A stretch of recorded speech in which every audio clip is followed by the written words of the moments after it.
On connaît votre intérêt et votre passion pour l'automobile et pour la course. On connaissait moins votre intérêt pour l'horlogerie. D'où ça vient votre intérêt pour l'horlogerie? Ça vient du fait que je dirais que les monstres, ça a un côté très mécanique.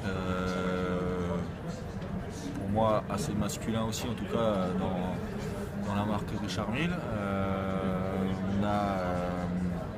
C'est un petit peu le seul bijou que les mecs mettent, en tout cas pour moi.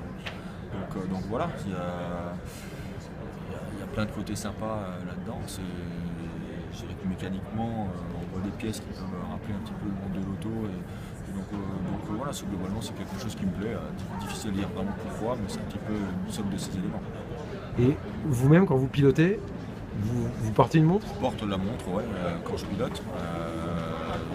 Ça ne me sert pas à aller spécialement plus vite, mais d'un autre côté, voilà, c'est une habitude.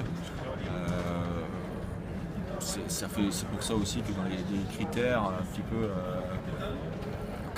desquels on a discuté avec Richard avant de créer cette montre, il fallait que ce soit une montre qui soit quand même facile à porter, agréable à porter, qui me permette justement de l'utiliser, de la porter tous les jours malgré mes activités, que ce soit en essai, en course, en moto, enfin un petit peu tout ce que je fais à côté pour que ça ne soit pas une gêne. Et donc voilà, c'est tout à fait ça.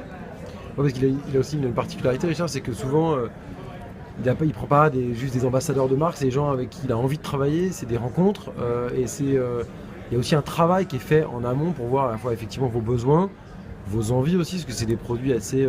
elles ne ressemblent pas aux autres montres qu'il a pu faire avec Johan Blake ou... C'est clair.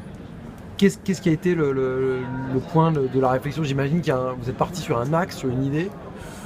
Ouais, moi l'idée c'est que ma passion et mon métier c'est le sport auto. Donc l'idée de base c'était que ça reste, ça rappelle un petit peu le milieu du sport auto. Donc le côté mécanique apparent pour moi c'était vraiment quelque chose d'important et que j'apprécie.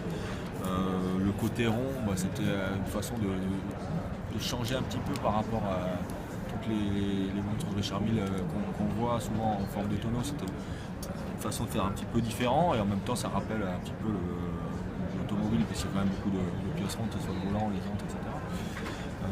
Et puis il y a aussi le capteur de G qui est quand même pas courant sur des montres, qui est vraiment là lié au sport auto. Puis on a eu envie de faire quelque chose ensemble. Et est-ce que vous imaginez, est-ce que vous avez déjà été à l'usine voir comment on fabrique une montre? Est-ce que vous imaginez de vous y mettre? De m'y mettre à fabriquer des montres. À essayer, à regarder comment ça se passe? À essayer à regarder comment ça se passe, oui. À me mettre à fabriquer des montres, je pense que je ne suis pas encore. Vous serez peut-être mordu après, c'est comme la mécanique, une fois qu'on met le nez sous le... Je vais continuer à conduire les voitures pour l'instant. Et je vais rester dans mon domaine et puis je pense que je vais laisser ça aux spécialistes. Faire une reconversion plus tard. Dieu seul le sait. Merci.